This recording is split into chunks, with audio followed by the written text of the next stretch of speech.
Silahkan Bu Dokter. Alhamdulillah, Masya Allah. Ya. Baik, Bismillahirrahmanirrahim. Assalamualaikum warahmatullahi wabarakatuh. Waalaikumsalam warahmatullahi wabarakatuh. Alhamdulillahirrabbilalamin. Wassalatu wassalamu ala asyrafil anbiya'i wa mursalin wa ala alihi wa sahbihi ajmain, amma ba'du. Yang saya banggakan, saya hormati, saya muliakan Bapak Kiai Haji Abdul Syakur Yasin MA, Buya Syakur. Alhamdulillah, nggak pernah nyangka ini saya diundang untuk bisa ketemu Buya Syakur walaupun lewat virtual.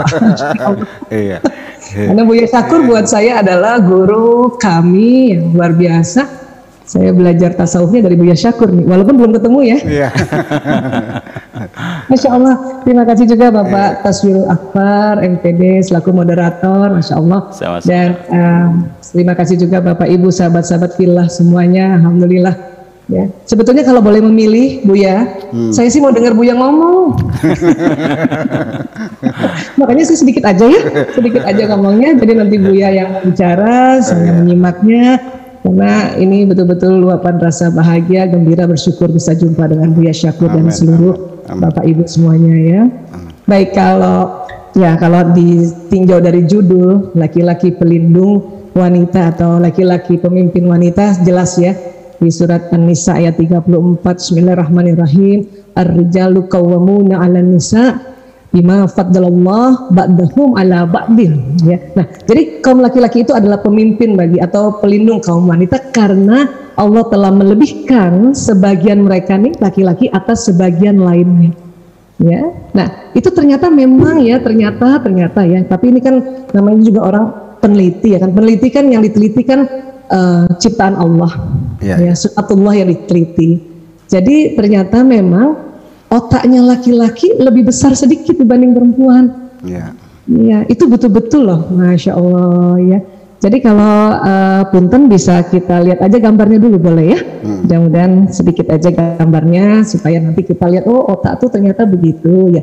Izin share gambar dulu boleh ya. Nah, mudah-mudahan sudah terlihat, Insya Allah. Iya, baik. Jadi, ini otak manusia. Jadi ini otak manusia Allah ciptakan kan ada otak besar, ada otak kecil. Laki-laki lebih berat sedikit. Jadi kalau otak dewasa nih, perempuan kurang lebih volume otak beratnya 1,5 kilo, laki-laki 1,6. Dan ini harus diakui bahwa otaknya saja laki-laki lebih besar volumenya. Berarti tadi kan di dalam An-Nisa 34 itu bahwa ya Allah melebihkan pada laki-laki. Ya, ini baru otaknya nih, Masya Allah. Terus apa yang membuat otak laki-laki besar ini? Karena ada bagian-bagiannya memang Allah perbesar ya.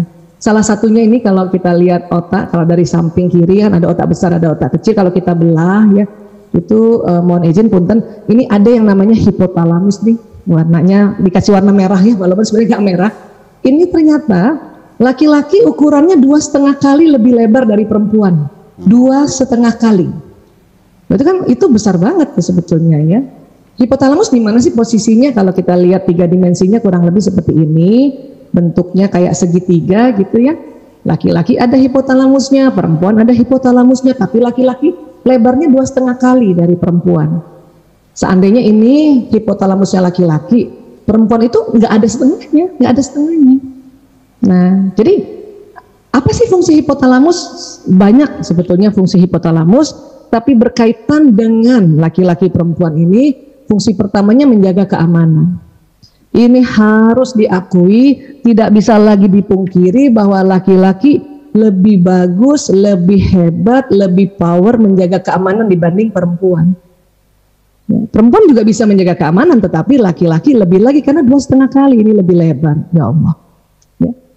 Makanya kenapa laki-laki itu ya saat ini yang mungkin sudah berumah tangga, jadi suami tentu menjaga keamanan dirinya, menjaga keamanan anaknya, menjaga keamanan istrinya, menjaga keamanan rumah, menjaga keamanan kesehatan, menjaga keamanan ekonomi. Kalau kemudian misalnya ya bekerja pada negara, yang menjaga keamanan negara, itu laki-laki punya kehebatan di situ. Ya, jadi dikatakan ar-rijalu qawwamuna 'alan nisa, apakah diartinya pemimpin atau pelindung? Itu hipotalamusnya karena ini besar sekali, Masya Allah, Masya Allah.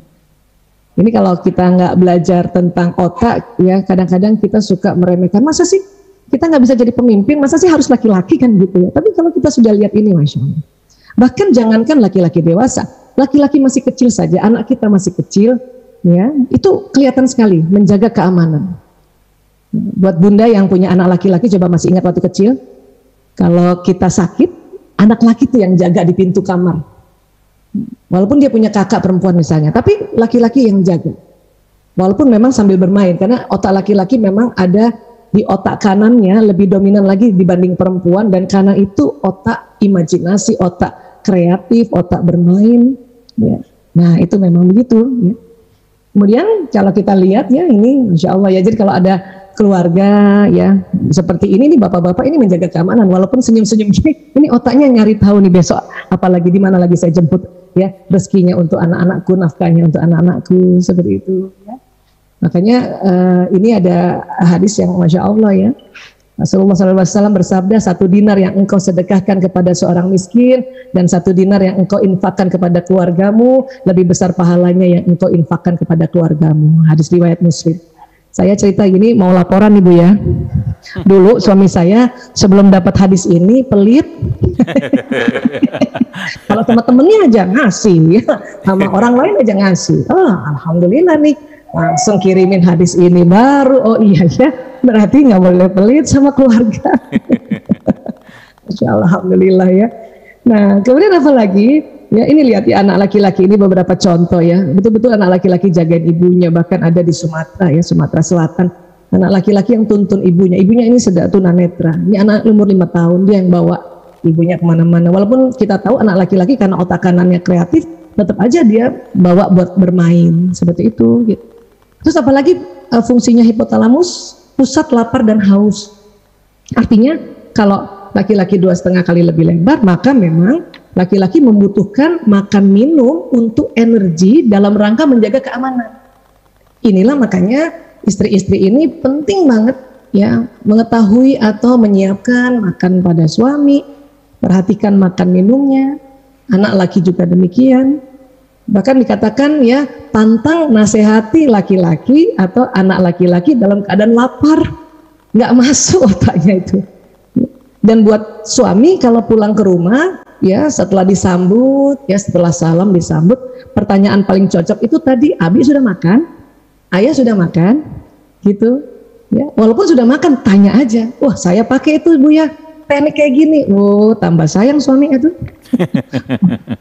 Walaupun mungkin bukan saya yang masak karena saya ya kurang paham lah memasak yang enak, tapi kalau cuma standar-standar aja, walaupun beli tapi tanya, Ayah udah makan, Ayah mau makan lagi, rupanya cocok ya di otaknya itu gitu. Dan kemudian apa ya, pusat tidur ya. Dulu Bu ya saya suka cemburu sama suami, kenapa kok dia cepet banget tidurnya, lelap banget ya tidurnya ya gitu ya. Ternyata karena memang pusat tidurnya lebih besar dan dia bersamaan dengan menjaga keamanan, artinya laki-laki butuh istirahat untuk apa, menjaga keamanan keesokan harinya lagi, termasuk tadi menjaga keamanan ekonomi dan sebagainya. Dan ada risetnya mengatakan oleh Profesor Ruben Gore ya, ini kan kalau kita ilmuwan meriset kan ini karena yang diriset sunnatullah ya, dan karena riset mahal gitu ya, ya kita ambil kesimpulannya ya, Masya Allah. Apa dikatakan bahwa laki-laki ya, otak laki-laki dalam keadaan istirahat 70% aktivitas elektriknya mati ya, cuman 30% yang on. Daripada perempuan, otak perempuan dalam keadaan istirahat 90% aktivitas elektriknya hidup. Jadi perempuan tidur aja otaknya nyala, cuman 10% yang off. Apalagi kalau nggak tidur. Inilah kadang-kadang perempuan terus-menerus menerima informasi dari sekitarnya. Ini yang dulu nih Bu ya saya suka, ya kok dia udah tidur, perasaan yang bangun duluan saya, yang nanti kerja banyak di rumah saya, kenapa dia tidur duluan ya gitu. Sama satu lagi Bu ya, karena saya punya anak banyak Bu ya, 5 ya, alhamdulillah mungkin banyak kalau untuk saat ini ya Bu ya, 4 laki-laki 1 perempuan. Jadi kalau anak bayi masih bayi kan tidur dekat kami gitu ya, ada boxnya. Kalau anak nangis ya ini kan kita ibu-ibunya bangun, tapi lihat suami kenapa dia nggak bangun ya, padahal ini anak nangis dia kenceng banget gitu ya, itu lagi cemburu. Nah ini yang bahaya nih, penyakit cemburu nih ya. Nah, tapi setelah tahu tentang ini, ya Allah, astagfirullahaladzim, saya keliru ini. Makanya minta maaf sama suami. Ayah, maaf ya. Kenapa kamu minta maaf? Saya waktu itu cemburu. Cemburu kenapa? Setiap anak bayi nangis, kamu nggak bangun, saya yang bangun. Wah, jadi banyak dong cemburu kamu bertahun-tahun. Iya, orang anaknya 5. Paling enggak 5 kali cemburunya kan gitu. Ya. Nah, jadi disinilah ya hikmahnya adalah bahwa ibu-ibu memang harus selalu terjaga. Jadi anak nangis, anak sakit, bangun. Tapi kalau ada suami, anak nangis dia bangun, wah itu luar biasa, itu keren banget itu. Pasti itu insya Allah ya, karena laki-laki itu ya, dia berusaha untuk membantu juga istrinya karena tahu juga bahwa istrinya capek, maka dia terbangun. Ya. Suami saya juga gitu Bu ya. Bangun juga, tapi abis bangun dia bangunin istrinya. Bu, anaknya bangun. Ya Allah gitu ya. Nah 30% aktivitas otak laki-laki itu off ya. On. Nah 30% laki-laki on itu ternyata untuk kembali menjaga keamanan. Jadi rupanya laki-laki dia memang tidak dengar apa suara yang di dalam ruangan, tetapi mendengar apa yang di luar ruangan atau di luar rumah. Makanya waktu itu juga jadi ini lagi nih, kenapa anaknya nangis dia nggak bangun tapi alarm mobilnya nyala dia bangun gitu. Ternyata memang begitu Allah ya mendesain otaknya laki-laki untuk menjaga keamanan. Apalagi zaman dulu ya, mungkin rumah yang tidak ada AC sehingga tidak kedap suara, laki-laki itu jaga-jaga.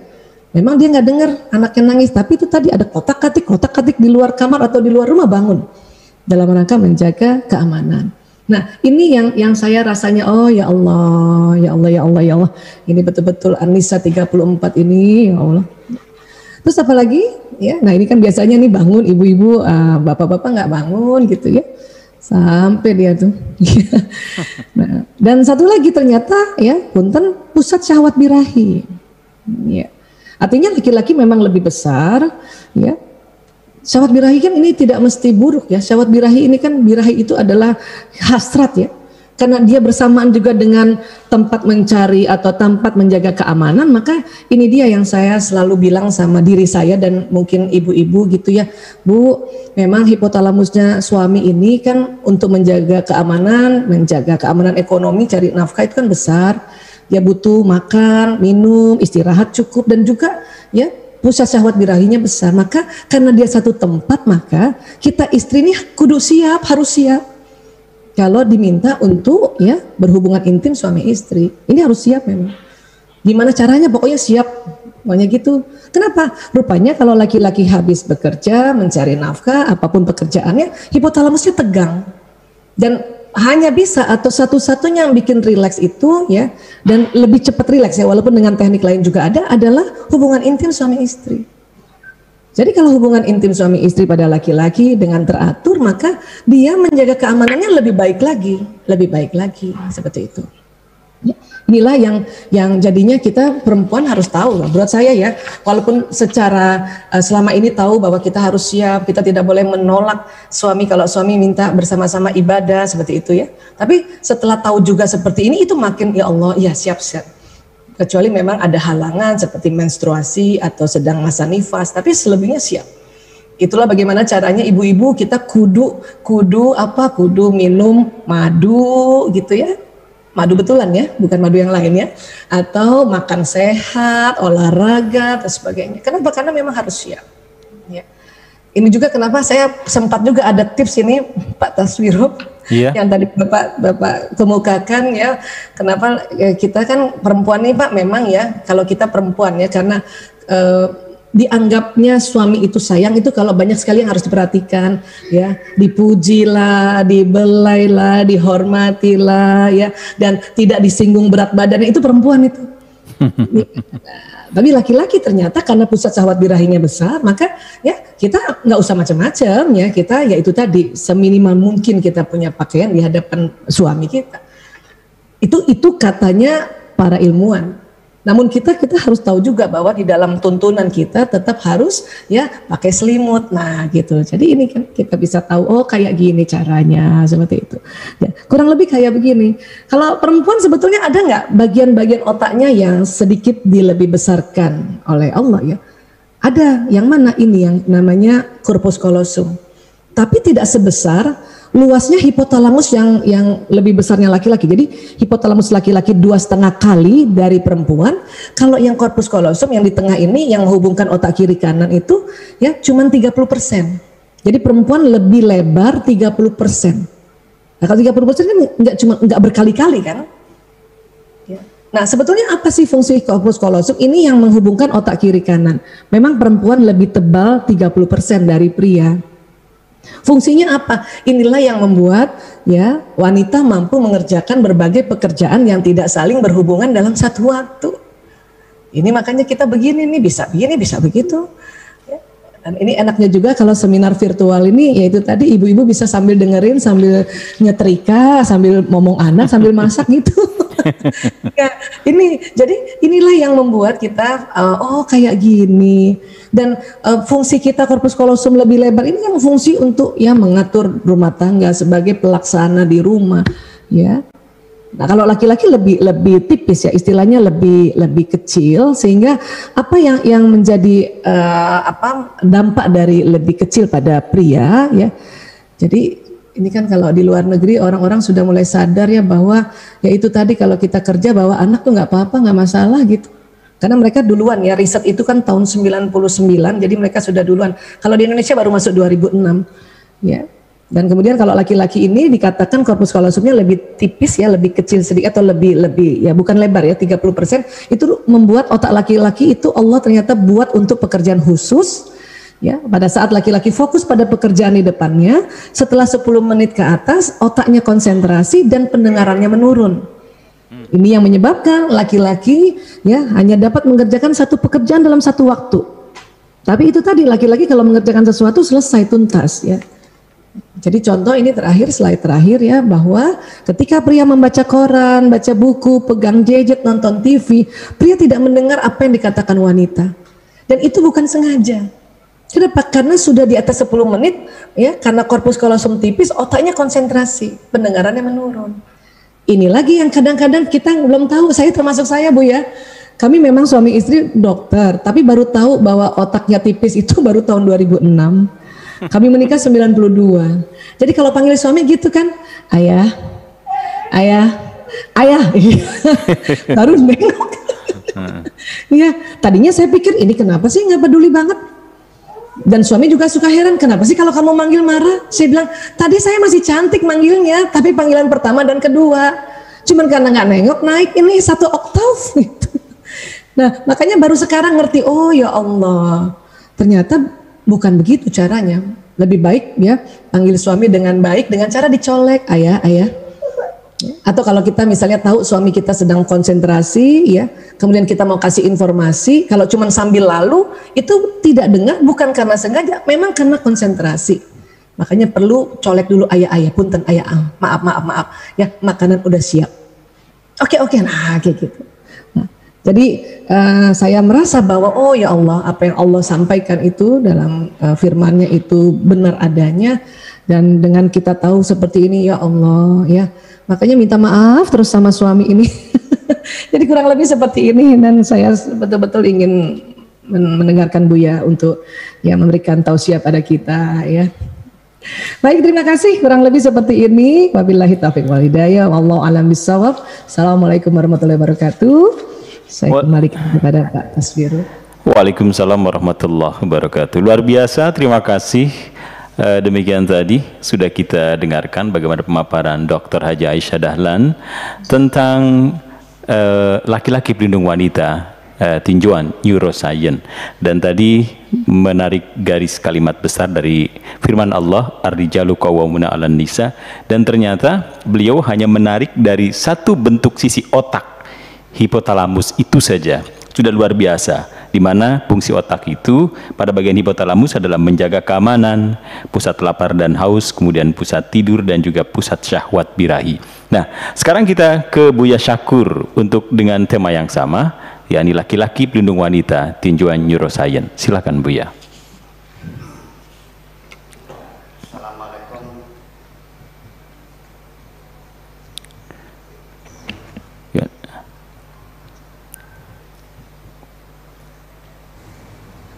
Ya. Assalamualaikum warahmatullahi wabarakatuh. Waalaikumsalam warahmatullahi wabarakatuh. Bismillahirrahmanirrahim. La haula wa la quwata illa billah. Asyhadu an la ilaha illallah wa asyhadu anna Muhammadar Rasulullah. Allahumma salli ala sayyidina Muhammadin wa ala alihi wa sahabatihi ajma'in, amma ba'd. Pertama-tama saya ingin menyampaikan rasa bahagia saya yang sebesar-besarnya. Kemudian juga ingin saya menyampaikan rasa bangga. Saya melihat ada seorang dokter, tapi kok begitu qala ta'ala, kok fasih banget gitu. Qala iya. Wah nih, kemudian juga saya melihat YouTube-nya Bu Dokter bicara tentang apa namanya, tentang sperma, tentang ovum, tentang ejakulasi, kok bicara seksologi juga. Jadi tadinya saya mengajak dialog tentang ini, the guest spot tadinya rencananya. Nah ini buku saya beli, buku ya second hand di penghujung Oxford Street dulu tuh. Artinya harganya murah, kalau baru kan mahal. Iya. Nah, waktu itu kan belum punya duit banyak, belinya bekas-bekasan aja nggak apa-apa tuh. Jadi menarik sekali. Tapi akhirnya dalam negosiasi munculnya temanya itu apa tadi itu? Laki-laki pelindung wanita, ya. Perempuan. Tadi tinjauan neuroscience. Sangat menarik sekali. Kemudian yang jadi masalah ketika kita merujuknya kepada Al-Quran, surat apa tadi itu? An-Nisa. Surat apa? An-Nisa. An-Nisa 34. An-Nisa 30 ayat 34. Nah ini sekali lagi saya akan masuk melalui tinjauan linguistik, ya. Apakah itu psikolinguistik, neurolinguistik, sosiolinguistik dan antrolinguistik, semuanya serba linguistik, karena bagaimanapun ini firman Tuhan, yeah. Disampaikannya kepada Kanjeng Nabi Muhammad. Bila sautin wala harfin, tanpa suara, tanpa huruf. Dan Nabi sendiri tidak menafsirkan Al-Quran itu, nggak ada tafsir Nabi itu. Yang ada adalah hanya sekali-kali accidental gitu. Para sahabat bertanya tentang satu kata, maknanya apa. Jadi hanya makna kata saja. Ya mereka cuma begitu saja. Nah dalam pertumbuhan selanjutnya, kapan mulai ada penafsir ini Al-Quran? Itu kan setelah Nabi tidak ada. Setelah 2 abad kemudian, abad ke-9 baru mulai orang mencoba untuk menafsir Al-Quran. Dan Al-Qurannya pada zaman Nabi sendiri kan hurufnya masih sederhana, masih berupa huruf yang sederhana lah, baru 15 huruf waktu itu, ya, belum ada titik-titik, belum ada. Jadi artinya kalau gambar jukung itu bisa dibaca ba, bisa dibaca ta, bisa baca sa, bisa dibaca ya, bisa baca na, bayangkan, ya kan. Kemudian fa dan qaf sama, yang ada titiknya. Kemudian juga sodot, todo, ain, rin, jim, ha, kho juga sama. Kalau gambar orang ruku ya bisa dibaca jim, bisa baca ha. Kayak apa rumitnya itu kan disempurnakan terus. Nah, ketika ada gerakan penafsiran Al-Quran, itu kan bangsa Arab sudah bersentuhan dengan peradaban-peradaban yang lain, dengan Yunani, dengan Persia, dengan Turki dan sebagainya, dengan Mesir. Makanya pengaruh itu muncul akhirnya, apalagi retorika dari Yunani sendiri itu. Maka jadi artinya kita mesti pahami Al-Quran adalah kalamullah, ya kan begitu. Dijamin kita sepakati bahwa otentik, tidak ada distorsi. Nah, tetapi ketika tafsir itu sudah menjadi peradaban, karena itu muncul dari pikiran-pikiran manusia, ya kan gitu. Jadi artinya ketika menafsirkan satu ayat kalau kemudian terjadi perbedaan itu sebagai bukti bahwa tafsir adalah masalah budaya. Nah, saya ingin mencoba untuk mengkritisi tafsir Ibnu Katsir ya tentang An-Nisa ayat 34 ini, rijalu qawwamuna 'alan nisa. Tetapi sebelumnya saya ingin kasih prolog dulu. Saya pernah mengatakan salah tafsir satu ayat tentang asariqu wasariqatu. Itu reaksinya banyak yang menyalahkan saya, menyerang saya. Jadi apakah mereka beranggapan bahwa tafsir itu tidak boleh salah atau pasti benarnya? Enggak bisa, itu produk manusia, namanya budaya. Jadi belilah ruangan berbeda pendapat dalam penafsiran ini. Yang benar mana? Ya wallahu a'lam, Allah yang tahu persoalannya. Nah, ini sebagai pengantar saya dulu. Pertama, saya sangat senang sekali karena ditransfer ar-rijalu qawwamun 'alan nisa ini lelaki sebagai pembimbing wanita. Itu sudah bagus sekali, sekalipun belum pas menurut pikiran saya. Lebih bagus daripada lelaki pemimpin atas perempuan. Nah, jadi arti bagi saya bahwa Ibnu Katsir menerjemahkan bahwa ar-rijalu qawwamun 'alan nisa, ini tafsirnya bahwa laki-laki itu qawwamuna 'alan nisa, diterjemahkan menurut beliau li'an rijal afdal minan nisa, karena laki-laki lebih utama, lebih baik daripada perempuan. Saya kurang setuju bahwa laki-laki lebih dari perempuan, karena Tuhan mengatakan bima faddalallahu ba'dahum ala ba'din. Jadi laki-laki punya kelebihan, perempuan juga punya kelebihan yang tidak dimiliki laki-laki. Laki-laki juga punya kelebihan yang tidak dimiliki perempuan. Nah, seperti apa itu kelebihannya? Nanti dari fungsi apakah itu fisiologis atau juga anatomis, ya saya kira itu yang mungkin yang menyebabkan. Tetapi kemampuan intelektualitas, ini saya sendiri juga, saya laki-laki, tapi saya merasa sakit hati ketika perempuan itu direndahkan. Ya, karena itu sering diucapkan oleh para mubaligh bahwa perempuan itu naqisatul aqli wad din. Perempuan itu akalnya kurang, agamanya juga kurang. Ya kan begitu. Sampai an-nisa min haba'il syaitan. Bahwa perempuan itu ranjau-ranjaunya setan. Ya begitulah. Nah, ini perlu kita dudukkan persoalannya bahwa hampir mendekati ya pembimbing atas perempuan daripada pemimpin, karena ayat ini pernah dijadikan alat untuk politik, menyerang lawan politik.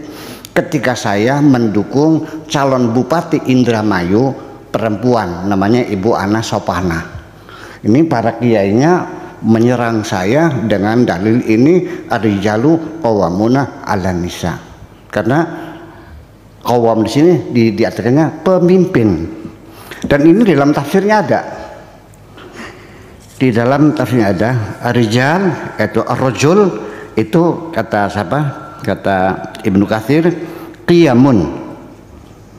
Ya. Ar-rijal qawwamuna 'alan nisa. Yaqulu ta'ala 'alal mar'ati, Tuhan berkata terhadap perempuan, ai huwa ra'isuha, bahwa laki-laki itu pemimpinnya. Ini Ibnu Katsir, laki itu pemimpinnya perempuan. Wa kabiruha, dan pembesarnya perempuan. Wal hakimu 'alaiha, dan yang menentukan perempuan. Dasarnya apa? Bima faddalallahu ba'dahum ala ba'din. Karena laki-laki diberi kelebihan, ini tafsirnya. Wa mu'addibuha, dan juga pendidik perempuan. Idza awajat, ketika perempuan itu bengkok, diluruskan kembali. Li'anna rijal afdal minan nisa, karena laki-laki lebih hebat daripada perempuan. Ini tafsiran zaman Ibnu Katsir zaman dulu. Warajul khairun minal mar'ati, perempuan lebih baik dari laki-laki lebih baik dari perempuan. Walihada kanat nubuwah mukhtassatun birrijal. Itu sebabnya para nabi itu selalu laki-laki, tidak ada nabi perempuan. Wa kadzalika al-malikul a'zam, mungkin raja-raja besar itu juga sama terdiri laki-laki. Hadis Nabi mengatakan lan yaflaha qaumun walau amrahum imra'atan, tidak akan mungkin sukses, berhasil, bahagia, hebat seorang kaum yang menyerahkan kekuasaannya kepada seorang perempuan. Ini adalah hadis-hadis Nabi yang disebutkan oleh menteri perempuan. Sekarang Golda Meir laki atau perempuan? Perempuan. Hebat kan? Hebat. Perdana Menteri Israel. Bukan hanya Perdana Menteri ya, tapi juga pendiri negara Israel. Margaret Thatcher hebat, Indira Gandhi hebat dan sekali. Nah, ketika perempuan disebutnya separuhnya otak laki-laki, dengan jadi menteri kesehatan dengan otak yang separuh, bagaimana kalau lengkap otaknya? bisa melebihi laki-laki seperti itu. Nah, ini saya Ibu dokter, ini pembelaan saya terhadap perempuan gitu ya. Mohon ditampik. Nah, ya saya kembali bahwa di sini kesalahan penafsiran itu terjadi karena ketika disebutkan ar-rijalu laki-laki, qawwamuna itu pemimpin, raja dan sebagainya, ini jauh dari sense of language bahasa Arab sendiri. Jadi qawwam itu bukan dari qiyamun, tapi dari qoma yakumu. Nah, kita masuk ke dalam kajian morfologinya dulu, bahwa qoma itu artinya berdiri. Fi'il mudhari'nya yakumu, ya, future tense-nya. Nah, kemudian adjektifnya, isim fa'ilnya qaimun, orang yang berdiri. Nah, dalam bahasa Arab ada namanya sighah mubalaghah, ya, yang menunjukkan lebih berlimpah, ya. Ada wazan fa'lan seperti rahman, ada wazan fa'il seperti rahim, dan ada wazan fu'al, ada wazan mif'al. Nah, salah satunya mubalaghah ini menunjukkan makna berlebihan adalah qaimun itu diikutkan kepada wazan qawwamun.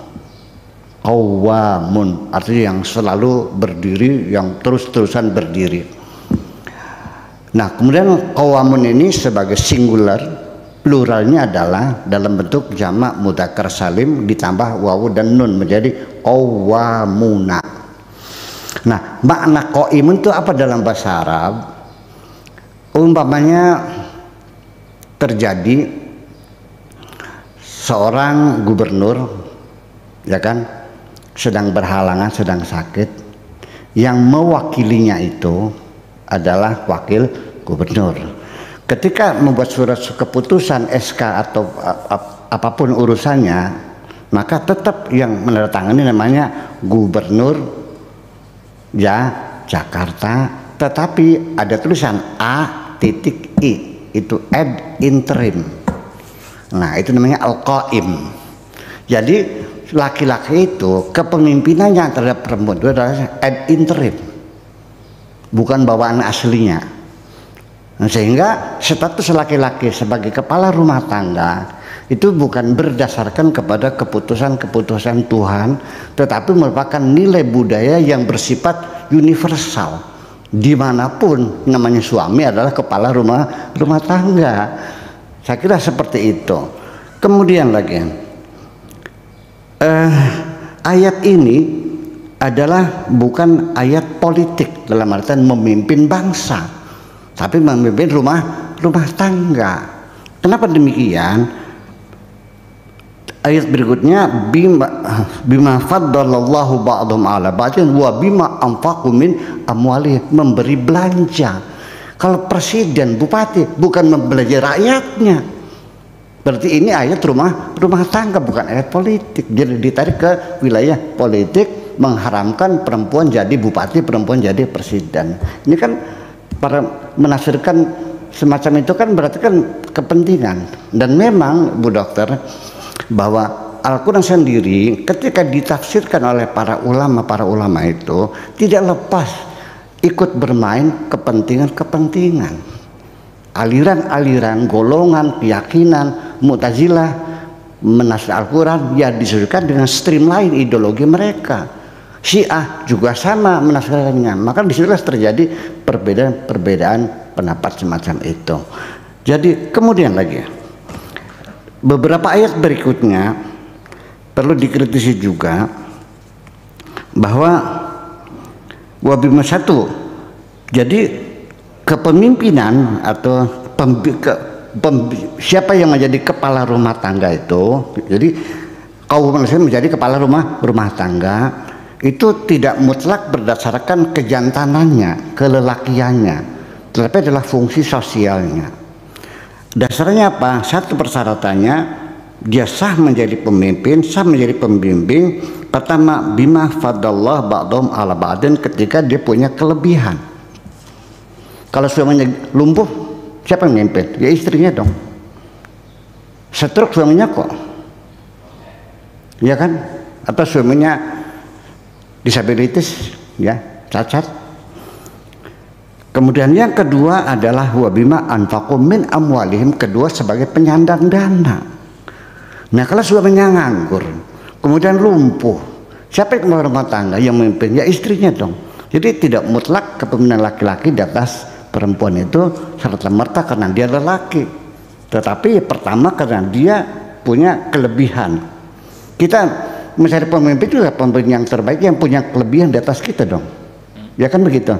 Kemudian yang kedua adalah penyandang dana. Sampai sekarang peribahasa mengatakan donatur itu ngatur. Selalu orang kalau ngasih dana yang ngatur juga, masa nggak ngatur? Nggak mungkin dong. Ya, nah itu semacam itu kritikan semacam itu. Kemudian selanjutnya fasalihatu qanitatun hafidhatun, ya, lil ghaibi bima hafidhallah walati takhafuna nusuzahunna fa'iduhunna. Ini kita kritik lagi. Jadi ketika ada gejala-gejala keretakan rumah tangga gitu kan, pembangkangan fa'iduhunna, nasihati dulu, wahjuruhunna fil madaji, pisah ranjang dulu, wadribuhunna, dan pukullah mereka. Ini juga ada hadisnya, ini bagus tafsirnya. Ada seorang perempuan menghadap Nabi, dia mengatakan, ya Rasulullah, suamiku mukul saya. Nabi bilang al-qisas, pukul lagi, dipukul lagi. Nggak ada hak laki-laki mukul istri. Jadi doroba saja bukan mukul, tapi umat Islam letterlak ya pukul. Padahal doroba itu tidak mesti mukul. Doroba itu maknanya sekitar ada 36 makna doroba. Salah satunya mukul. Innallaha la yasahi an yadriba masalan, bukan memukul, memberikan contoh. Ya, dorobal khiyama, membangun tenda. Salah satu adrubin 3 bab, dorobin itu menjadi bab, fasal dan sebagainya. Idrab itu mogok, mudoroba itu bagi untung. Jadi kata dorobin banyak sekali. Kok bagaimana ujuk-ujuk seorang suami seenaknya saja mukul istri, seperti punya hak dari Tuhan, dia bisa mukul seenaknya saja. Termasuk Yusuf Al-Qaradawi, mufti di Abu Dhabi di sana, apa betul laki-laki bisa mukul? Bisa, tapi tidak boleh luka. Dah, tidak boleh sampai melukai. Dorban ghairu mubrihin, pukulan jadi belah melukai. Jadi kalau tidak luka boleh. Saya bertanya pada Pak Afkar, Ibu Dokter, dipukul tapi nggak luka, sakit nggak hatinya? Sakit. Kalau mukamu luka seminggu bisa sembuh, tapi luka hatimu dipukul yang tidak akan pernah sembuh selamanya. Ini kan persoalannya. Jadi kita mesti mengolah kembali ayat ini, ya, mungkin nanti pada kesempatan lain kita bersama-sama bahwa yang jadi persoalan itu adapun temuan-temuan perbedaan semacam itu, saya bukan mengkritisi Bu Dokter, cuman mengkonfirmasi saja. Ini ada beberapa temuan seperti Emil Hooks ya. Dari Jerman itu menemukan bahwa lobus frontal jantan lebih besar 1% dari betina. Ingatan wanita lebih kuat ya, menyimpan informasi daripada pria. Kemudian disebabkan karena wanita memiliki evaluasi yang lebih rumit dari kontemplasi skenario risiko ya, berdasarkan kontrol kortikal prefrontal amigdala. Apa betul? Nanti gini, ini konfirmasi, bukan mengkritik ya, catatan kaki bagi saya. Begini, ibu saya itu dijuluki daya ingatnya kuat. Orang menduga perempuan daya ingatnya kuat. Lalu saya katakan, ibu saya ini daya ingatnya kuat karena nggak banyak yang diingat. Orang Arab itu disebutnya orang yang daya ingatnya kuat dulu. Karena Pak, ya hidup zaman jahiliyah, hidupnya sederhana, belum ada persoalan, belum ada konflik, belum ada tuntutan, sederhana, dan juga budayanya belum mengenal tulisan, hanya ingatan-ingatan. Maka itulah yang menyebabkan orang daya ingatnya kuat. Apakah ini hasil dari proses hormonal di tubuh manusia, ataukah memang itu karena memang dia tidak punya kesibukan yang banyak sehingga ingatannya lebih terkonsentrasi. Itu satu pertanyaan, nanti yang konfirmasi aja. Kemudian masalah daya ingat juga sama. Ini dalam kerja neuron yang ada di dalam otak kita ini, saraf ini. Ibaratnya begini aja supaya bisa dipahami, Pak Fikar. Kita masuk hutan, bawa pedang dengan memakasi ranting-ranting supaya kita bisa jalan. Namanya jalan setapak ya. Nah, kita ketika mengingat, menghafal sesuatu, ketika baru pertama masuk seperti hutan rimba, kita dengan susah payah. Tetapi ketika jalan itu sudah sering dilewati bolak-balik, lama-lama tambah besar nggak? Besar. Lama-lama besar nggak? Besar. Lama-lama jadi jalan raya kan? Nah, saraf manusia juga sama bekerjanya. Semakin banyak dipakai, maka aktivitas neuron itu berkomunikasi. Karena 15 miliar sel otak kita ini saling berkomunikasi. Disitulah memberikan kesempatan jalan kita untuk mengingat lebih kuat lagi. Itu satu. Ya. Kemudian yang kedua, ada perbedaan perilaku antara pria dan wanita. Yang mungkin menyebabkan perbedaan adalah ukuran dan fungsi amigdala. Sebuah tinjauan tahun 2017 dari studi volume amigdala ditemukan ya perbedaan ukuran grosir ya antara laki-laki, yaitu 10% lebih besar dari itu. Namun karena otak laki-laki itu juga lebih besar, jadi perbandingan lebih besar itu bukan karena itu, tapi tidak proporsional. Memang otak laki lebih besar, kepalanya lebih besar, badannya lebih tinggi. Maka ketika otak lebih besar, yaitu secara proporsional ya artinya berimbang juga sama. Bedanya tidak begitu signifikan. Saya kira itu dua saja dulu, saya minta dikonfirmasi. Terima kasih. Ya baik, terima kasih Buya. Juga sama memaparkan lebih detail tentang bagaimana ayat Ar-Rijalu Qawwamun 'alan Nisa, namun dari sisi yang lain. Dan nampaknya kita langsung diskusi saja dengan peserta virtual, karena saya melihat di virtual ini sudah banyak sekali peserta yang sudah bergabung untuk bisa kita ajak diskusi. Namun sebelumnya barangkali ada sedikit waktu untuk Ibu Dokter bisa menanggapi apa yang tadi disampaikan Buya. Silakan Bu Dokter. Sebentar dulu. Belum. Ya. Ya, silakan Ibu Dokter. Ya. Masya Allah, tabarakallah. Alhamdulillah, akhirnya dengar Buya langsung.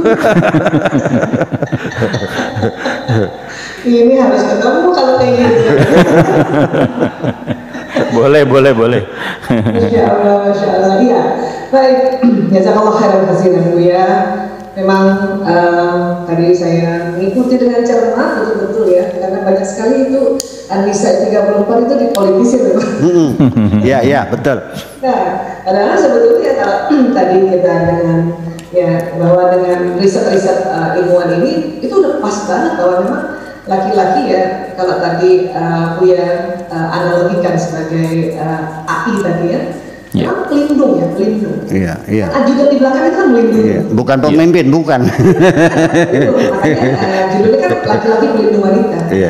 Hari ini kan pelindung. Dia bukan pemimpin memang, dia itu melindungi. Jadi kalau ada apa-apa misalnya istrinya yang ambil keputusan ya tetap dilindungi ya.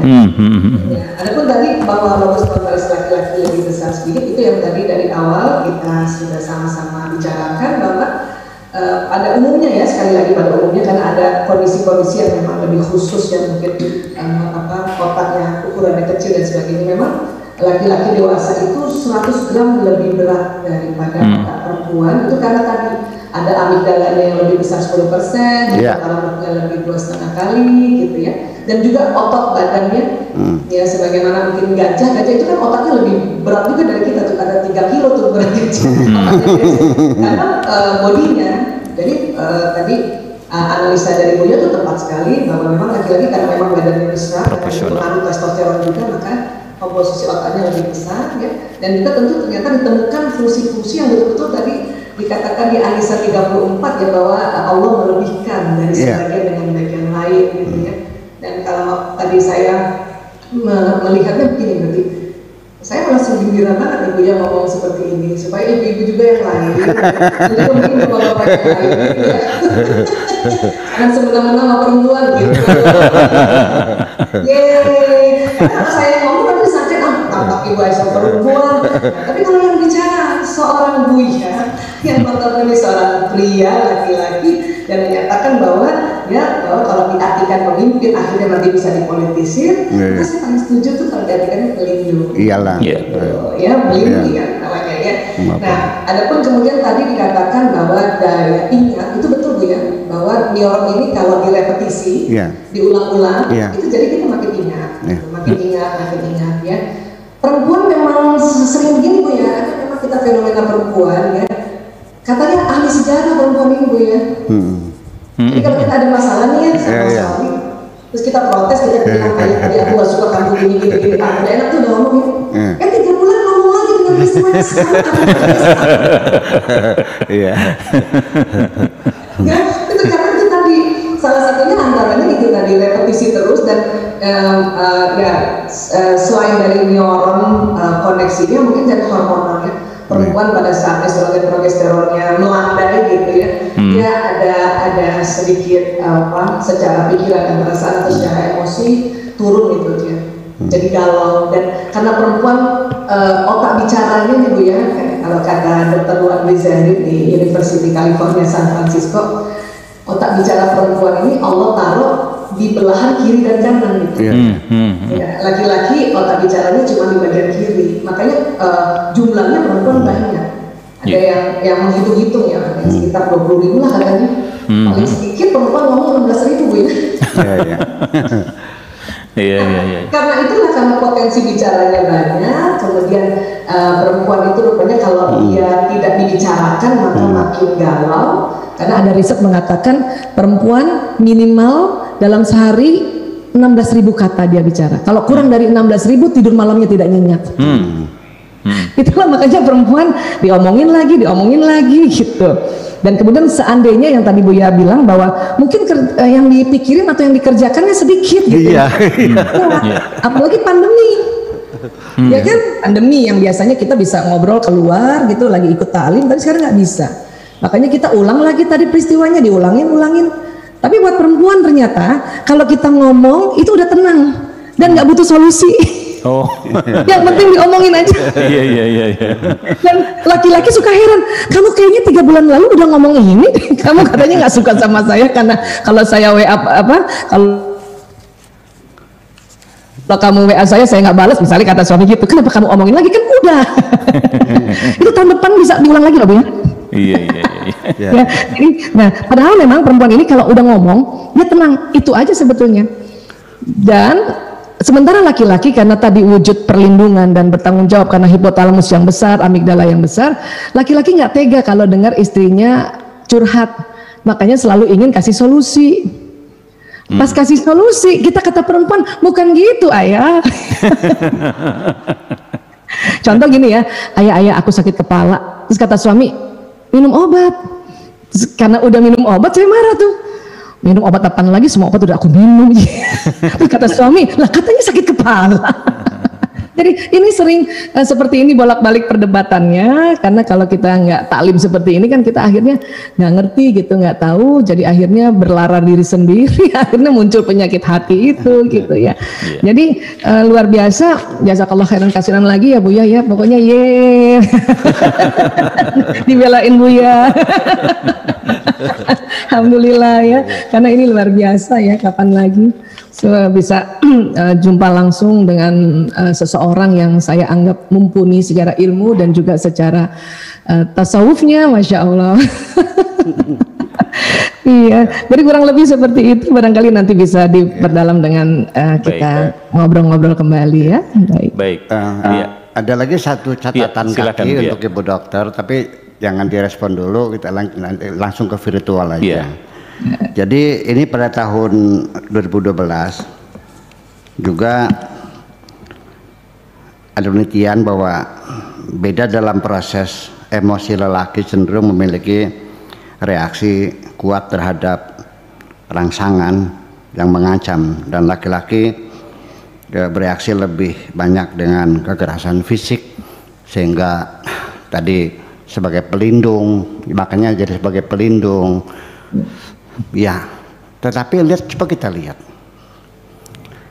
semangat melindungi, saya melihatnya lebih besar pada perempuan.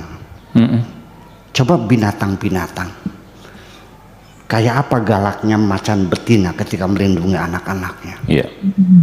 Ya, semua binatang, manusia juga sama. Jadi seorang ibu melindungi anak-anaknya itu sudah di luar nalar manusia. Laki-laki memang tidak punya keinginan melindungi semacam itu. Ada binatang yang laki-laki melindungi, itu penguin. Tapi kalau ayam jantan betina, kayak apa dia marah ketika anaknya terganggu, terancam? Teladung. Ya, itu catatan kaki aja. Terima kasih. Ya, baik. Iya, betul. Baik. Ini menarik, semakin menarik, dan hari ini kita langsung saja ke virtual. Sebenarnya kami sangat berharap Pak Han sudah ada di virtual, tapi ternyata sampai saat ini saya belum ada informasi untuk Pak Prof Hans dari Undip Semarang ini ya, psikolog juga, dia belum bergabung ya. Baik, kalau begitu saya mencoba untuk bergabung dengan Ibu Maria Ulfa. Bu Maria Ulfa, silakan. Ada yang mau disampaikan tentang tema kita hari ini, laki-laki pelindung wanita. Silakan Ibu Maria. Baik, terima kasih. Assalamualaikum warahmatullahi wabarakatuh. Waalaikumsalam warahmatullahi wabarakatuh. Ketua Komnas HAM perempuan, Komnas perempuan.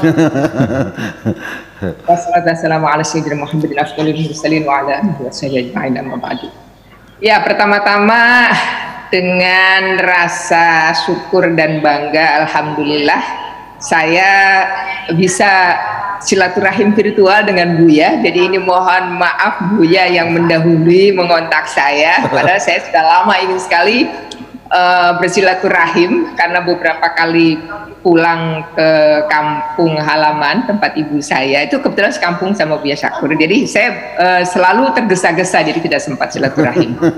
Pada sore hari ini senang sekali bisa Allah mempertemukan gitu ya dalam forum yang sangat terhormat ini, apalagi di sini juga ada narasumber kita, ada Bu Dr. Aisyah Dahlan, ada juga beberapa kawan-kawan termasuk juga para ini ya, para pengagum Buya nih.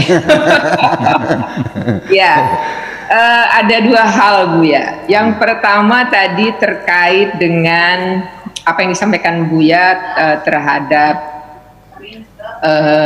makna ya, atau pemahaman atau pemaknaan kembali terhadap surat An-Nisa ayat 34. Saya sepenuhnya sangat setuju sekali.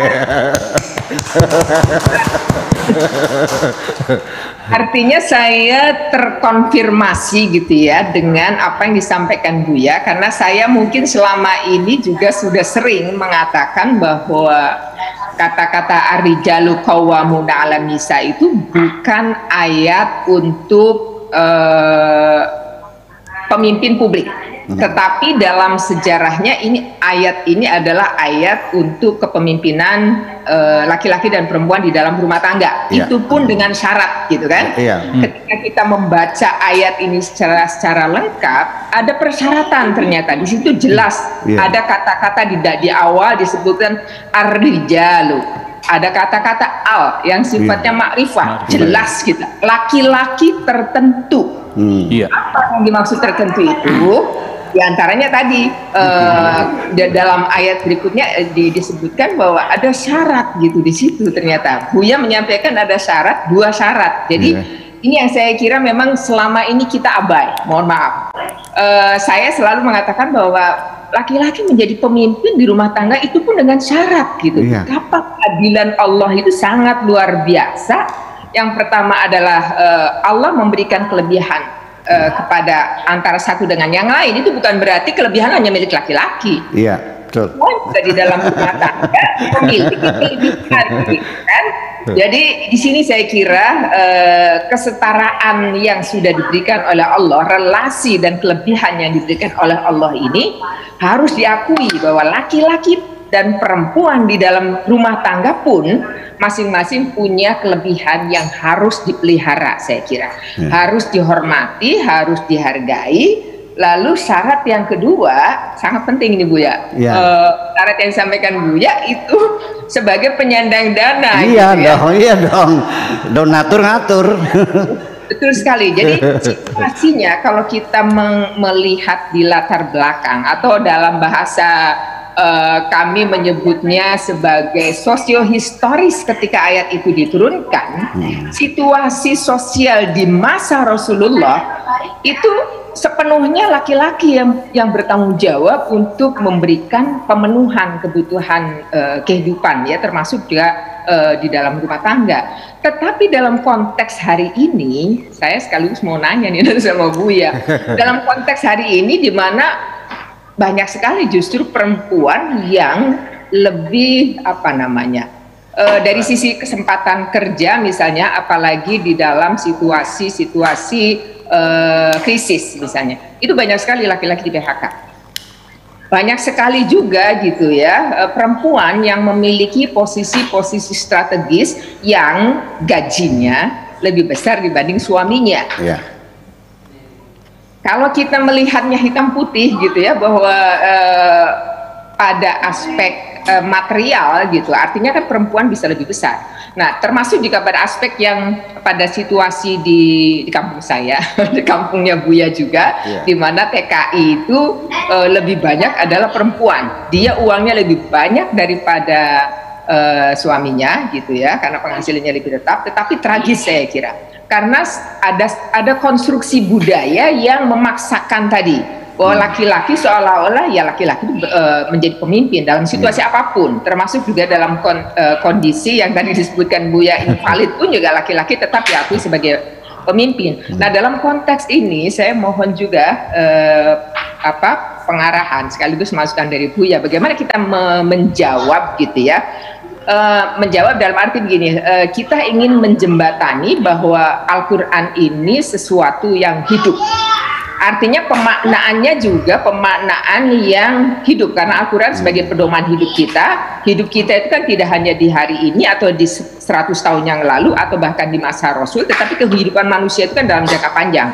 Boleh jadi kita sudah lewat ya 30 tahun yang akan datang, tetapi Al-Quran masih ada dan Al-Quran masih menjadi pedoman hidup. Sementara situasi sosial, situasi politik, situasi teknologi pasti akan berubah. Bagaimana kita bisa menjembatani agar Al-Quran ini bisa dimaknai dalam segala konteks gitu ya, yang hidup menjadi pedoman bagi manusia.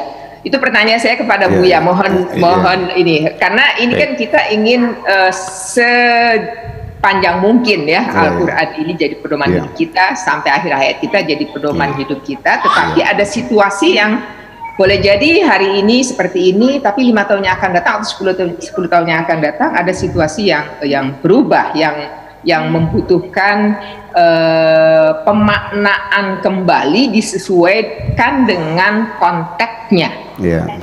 Karena saya mohon izin Bu ya, karena saya kebetulan saya S2 saya kan di kajian wanita di UI, jadi saya seringkali membaca teks itu selalu apa yang tersirat di balik teks. Itu yang tadi Buya mengatakan, mari kita kritisi gitu. Jadi dalam situasi ini kemudian seringkali kalau kita lihat dalam konteks tadi budaya yang seolah-olah laki-laki lebih unggul gitu ya, budaya patriarki ya kalau kami menyebutnya di kajian gender, budaya patriarki itu kemudian mendominasi, membuat perempuan menjadi inferior karena seolah-olah dikonstruksikannya seperti itu.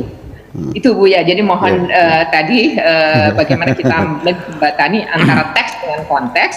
Lalu mohon izin satu lagi untuk Ibu Aisyah. Ini saya senang sekali bisa bertemu. Selama ini saya hanya bisa ngikutin sepotong-sepotong di medsos. Tapi alhamdulillah Allah mempertemukan kita ya, Bu Dr. Aisyah. Saya juga ingin bertanya terkait dengan otak laki-laki. Buya tadi juga sudah menyampaikan makna dari fakta bahwa otak laki-laki lebih besar dari otak perempuan, meskipun itu selisihnya tidak signifikan ya. Saya membaca buku ini, saya mohon klarifikasi. Ada buku itu judulnya, saya ini karena bacanya di kajian wanita dulu ya. Ada judulnya itu The Gender Brain.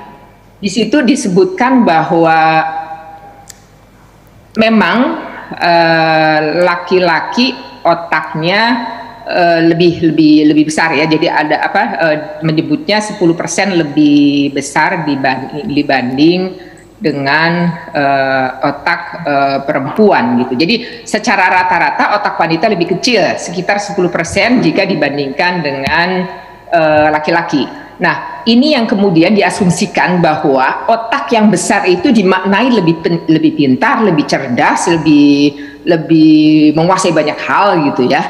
Nah, sementara kalau kita lihat misalnya terutama dalam budaya kita, kalau soal otak besar saya kira kita bisa lihat paus dan gajah juga otaknya besar gitu. Tapi dia juga tidak lebih pintar bahkan dia jauh lebih pintar, kita manusia jauh lebih pintar daripada gajah gitu. Ini yang mungkin saya mohon klarifikasi apakah betul gitu. Jadi karena kita lihat dari buku yang saya baca ini bahwa perbedaan ukuran otak rata-rata itu juga terdapat kepada perempuan yang juga memiliki otak bisa ada yang lebih besar daripada laki-laki gitu. Itu fakta yang ininya ya, yang saya baca. Kemudian juga karena seringkali kemudian menjadi klaim seolah-olah otak besar itu atau otak yang lebih kecil itu menjadi pembenar bahwa perempuan sebagai bukti bahwa perempuan itu inferior secara intelektual gitu, karena otaknya kecil gitu. Jadi asumsinya disamakan dengan bahwa otak besar itu adalah lebih besar, lebih berkuasa, kira-kira begitu. Nah, kemudian yang kedua terkait juga kalau kita lihat bahkan dari pengakuan di dalam buku itu disebutkan bahwa perbedaan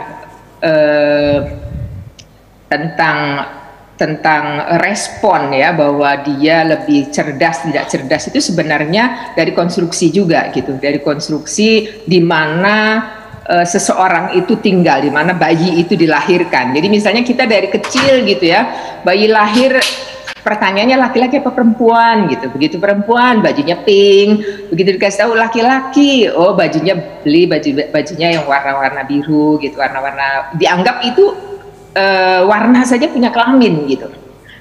Itu yang membentuk itu sebenarnya, yang membentuk perbedaan antara laki-laki. Kemudian tadi terkait dengan struktur apa ya, yang otak kiri perempuan lebih tadi saya lupa persisnya Bu Aisyah menyebutkan bahwa laki-laki memiliki otak kiri atau kanan yang ada perbedaan gitu. Nah kalau yang saya baca itu di dalam buku itu ada namanya, saya bukan ahli neurolog ya, jadi saya nggak tahu persis istilahnya pun juga, saya hanya membaca. Disebutkan korpus kalosum itu adalah jembatan serabut saraf yang menghubungkan belahan otak kiri dan kanan. Dengan beberapa penelitian awal menemukan bahwa bagian itu lebih besar di otak perempuan daripada di otak pria gitu. Nah, ini digunakan untuk membenarkan semua jenis stereotip seperti gagasan bahwa perempuan secara inheran tidak logis gitu, karena perasaan mereka ya selalu rendah gitu, tidak percaya diri, lalu dari belahan otak kanannya membuat mereka lebih emosional gitu, sehingga mengganggu proses di belahan otak kiri yang lebih rasional. Nah sebenarnya ini kan mitos gitu ya, kalau dari perspektif tadi, dari perspektif gender ya, dan itu yang juga dari yang buku yang saya baca tentang otak ini ya, di dalam buku tadi. Nah saya mohon juga klarifikasi, karena menurut dia itu mitos, termasuk juga otak yang lebih besar itu lebih cerdas, itu juga menurut dia itu mitos. Jadi tumbuh kembang seseorang menjadi pintar atau tidak pintar itu tidak satu-satunya dipengaruhi oleh otak, tetapi lingkungan. Saya kira ini mungkin bisa kita perkuat dengan kalau kita lihat dari teori Bronfenbrenner misalnya, itu juga tumbuh kembang itu dipengaruhi sekali, kecerdasan itu dipengaruhi sekali oleh tumbuh kembang lingkungan. Nah itu yang ya saya mohon klarifikasinya, karena kalau saya baca juga misalnya di beberapa artikel ini kan yang perlu dicatat itu selalu orang mengatakan bahwa otak Einstein itu lebih kecil daripada otak rata-rata pria secara keseluruhan ya, tetapi banyak penelitian menemukan bahwa tidak ada perbedaan berarti ya antara kecerdasan pria dan wanita. Bahkan Einstein yang dari sisi fakta otaknya lebih kecil, ternyata dia jauh melampaui kemampuan laki-laki yang otaknya besar pada rata-rata kira-kira seperti itu. Jadi klarifikasi juga Bu Aisyah. Terima kasih Ibu Maria Ulfa. Ini waktu kita harus berbagi nih Bu ya. Ibu Aisyah dulu dah. Oke. Iya. Kalau begitu kita berikan ruang waktu untuk menjawab ini, ya. di mana ada dua pertanyaan yang dialamatkan ke Ibu Aisyah, di mana tentang otak laki-laki yang lebih besar. Diasumsikan bahwa kalau lebih besar itu lebih pintar. Kemudian juga perbedaan respon antara laki perempuan juga sangat berbeda. Silakan Ibu Aisyah. Baik, terima kasih banyak Ibu Maria Ulfa. Luar biasa, alhamdulillah ya, masya Allah. Ya, baik. Jadi kalau dikatakan bahwa karena otak laki-laki lebih besar berarti lebih pintar atau lebih cerdas, itu memang tidak tepat ya. Jadi kalau volumenya memang lebih besar, karena memang ada sebagian yang ukurannya lebih besar ya. Kalau kecerdasan atau kepintaran itu yang tadi Buya sampaikan tadi, terjadi koneksi neuron, koneksi neuron, dan apabila diulang-ulang maka dia akan jadi pintar. Jadi kalau satu informasi ya, jadi kalau bicara otak, kalau dikasih gambar enak kali ya. Kalau dikasih gambar enak kali ya kalau kita bicara otak ya. Jadi punten boleh share sedikit ya. Mumpung kalau virtual ini enak bisa share video ya. Jadi kan ya ini tadi kan otak ya. Memang dia ukurannya lebih besar. Bisa jadi karena satu hipotalamusnya lebih besar 10%, amigdala kan daerah sini ya. Atau kolesterolnya yang lebih besar, bisa juga. Tadi Bu Maria bilang tentang korpus kolosum, ini dia nih yang namanya korpus kolosum ini.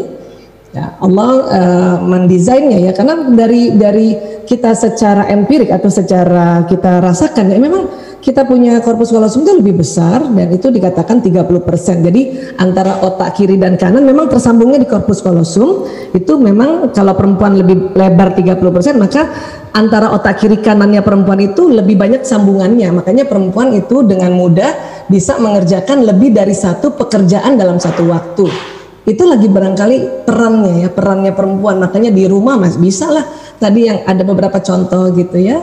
Adapun tentang kecerdasan, kepintaran itu adanya di sini tadi yang Buya sampaikan di lobus frontalis ini. Nah di sinilah ada sambungan-sambungan. Kalau kita bicara sambungan kan seperti ini dia, sambungan. Kalau sering disambung maka tadi yang Buya sampaikan jalannya itu kan ditebas kemudian dilewati akhirnya jadi tebal. Nah itulah namanya pintar. Jadi kalau anak-anak suka tanya, Bu, supaya pintar gimana ya? Coba ulang-ulang, nak. Itu pintar. Ya, itu pintar. Nah, tadi sudah kita bahas bahwa perempuan tuh pintar banget. Kenapa? Karena sering banget mengulang-ulang. Ya, makanya tadi sambil ngobrol, bercanda tadi kita bahwa itu cerita, kisah sedihnya sering diulang-ulang. Makanya pintar banget. Ingat banget peristiwa yang menyedihkan itu. Karena kita ulang-ulang. Gitu. Nah, adapun konsep cerdas kalau di dalam neuroscience ini adalah seberapa sering kita sambungkan lagi kabel ini atau neuron ini dengan hal yang lain. Itu namanya cerdas. Makanya kenapa kita harus perlu ya mendengarkan hal yang baru, bertemu orang baru. Makanya itu saya senang banget pergi jalan-jalan Bu ya. Karena kalau jalan-jalan bikin cerdas. Ketemu orang baru kan. Neuron kita kan terbentuk baru. Jadi jalan ada tambahan jalan baru yang selain tadi jalan yang kita sudah pak-pak dan akhirnya kita hafal banget jalan itu jadi pintar banget lewat. Tapi ada jalan cerdas lewat sini. Nah ini. Jadi karena makna dari istilah cerdas dan itu bukan karena besarnya tetapi kemampuan kita mengkoneksikannya, maka itu betul banget. Pokoknya intinya siapa yang sering belajar, siapa yang rajin belajar, rajin ulang-ulang, rajin kemudian bersiraturahim, itu ya jadi pintar dan cerdas. Itu bisa laki-laki bisa perempuan gitu. Ya, nah itu kalau soal pintar cerdas. Jadi sudah sepakat kita semua ya, walaupun mungkin ini cuma beberapa sumber kita bicarakan. Memang cerdas dan pintar bukan karena volumenya ya. Kan volumenya 100 gram itu cuma berapa sih? Bisa jadi kolesterolnya. Ya. Kan otak itu kan beratnya itu kan ada kolesterol. Gitu. Nah, kolesterol itu gunanya dia melindungi kabel-kabel supaya nggak koslet. Jadi kita nih kalau makan kolesterol nggak usah terlalu takut-takut amat. Diet kolesterol nggak dimakan, hati-hati nanti koslet otaknya. Nggak apa. Jadi setelah saya tahu bahwa kolesterol itu untuk supaya otak nggak koslet, jadi kalau makan kolesterol itu bahagia banget. Yes. Ya Allah supaya nggak koslet gitu. Itu ceritanya seperti itu ya. Soal kemudian tentang apa ini mitos atau sebagainya, sebetulnya banyak juga ahli mengatakan ini tidak mitos. Dan kalau kita lihat bahwa benar-benar ya bahwa di dalam kehidupan kita memang yang multi fungsinya karena emang berbagi peran kan. Laki-laki kan fokus satu kerjakan, nah kita pelaksana harian kan. Ibu itu pelaksana harian, makanya kita laki-laki yang bikin visi misinya, penanggung jawabnya, kita yang melaksanakannya. Karena itu tadi dikasih potensi korpus kolosum yang lebih lebar tadi seperti itu gitu ya. Dan kalau ditanya apakah faktor lingkungan membentuk banget, iya banget, betul banget Bu Maria. Kenapa? Karena lingkungan itu yang nanti membuat koneksi kan. Informasi dari lingkungan dikasih tahu gitu ya. Jadi koneksinya kan terbentuk. Karena di awal kan sebetulnya manusia ini yang mulai terjadi koneksi kan waktu di dalam rahim seorang ibu kan. Itulah makanya mengapa ibu ya harus dalam kondisi hamil harus ngomong yang baik-baik, mendengarkan yang baik, karena mulai janin di dalam rahim ibu ini mulai terjadi koneksi tadi. Kemudian misalnya bayi ini tadi yang Bu Maria bilang ditaruh di hutan, kalau dia misalnya setiap hari dengar suara harimau maka koneksi otaknya tentang suara harimau dia terjadi. Itulah makanya dikatakan lingkungan itu mempengaruhi. Jadi orang tua inilah yang nanti mewarnai, karena memang kerja otak itu begitu, apa yang menstimulasi lewat penglihatan, lewat pendengaran, penghidupan, pengecapan, sentuh rasa segala itu akan membentuk koneksi. Nah karena itulah makanya kita perlu cari lingkungan yang baik. Supaya apa? Supaya koneksinya baik gitu, koneksinya. Ya koneksinya yang baik seperti itu ya. Terus tadi adapun tadi betul ya Buya bilang bahwa kalau perempuan itu bisa lebih galak loh. Ya betul. Lebih melindungi. Iya, karena kaitannya itu Bu ya. Jadi kan otak emosi kalau di otak kan di tengah tuh. Nah, teman kalau pada pria, rupanya kalau kita sedang emosi terutama negatif, yang terpengaruh cuman belahan yang kanan. Kirinya pria tidak terpengaruh. Nah, kiri itu kan biasanya analisa, hitung-hitungan. Jadi pria terkadang ya banyak istri begini Bu ya. Itu suami itu sedih nggak ya saya sakit? Misalnya gitu ya. Misalnya istrinya sakit nih, terus lihat suaminya kok masih pimpin rapat ya, berarti dia nggak sedih dong saya sakit. Sebetulnya laki-laki itu sedih, hanya otak kirinya tidak terganggu, cuman kanannya yang terganggu. Jadi dia tetap dalam kaitannya tadi sebagai penjemput nafkah tadi, maka laki-laki masih bisa pimpin rapat atau mungkin misalnya masih bisa kasih arahan-arahan karena kiri tidak terganggu. Maka kadang-kadang kita lihat laki-laki kok marah diem aja ya, sebenarnya nggak diem. Dia sedang memfungsikan otak kirinya, otak analisanya untuk lebih detail dipikirkan, dianalisa, ya, diperhitungkan. Kalau perempuan ternyata otak kiri kanannya langsung berespon kalau kita sedang takut, sedih. Makanya kelihatan banget perempuan kalau anaknya diganggu marahnya kelihatan. Karena otak kiri kanannya langsung kena itu, dia sinyalnya, dia punya frekuensi atau dia punya listrik tuh kena, jadi ketahuan banget. Garangnya ketahuan. Itulah makanya perempuan kalau marah ketahuan banget, bukan?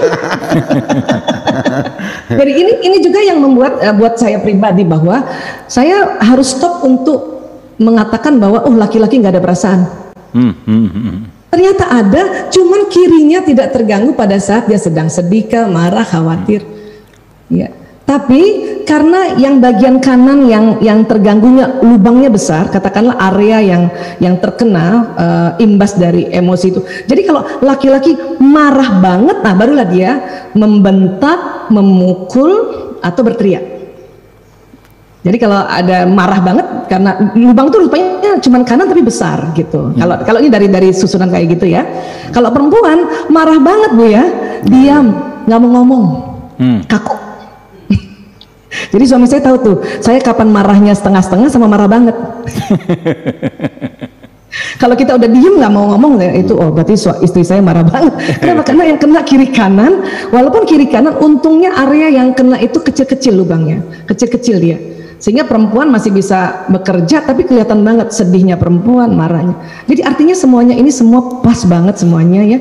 Hanya mungkin kita puzzle-puzzlenya ini mulailah hari ini kita gabungkan dan alhamdulillah masya Allah ya. Kurang lebih seperti itu, mudah-mudahan bisa sedikit ada ini jawabannya.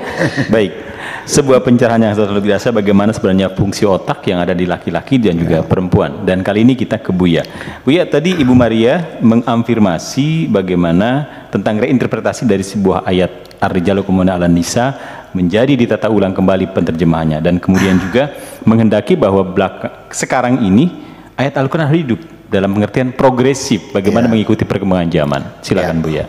Ya, saya ingin menjawabnya begini. Ya. Pertama, kita kembali kepada Al-Quran.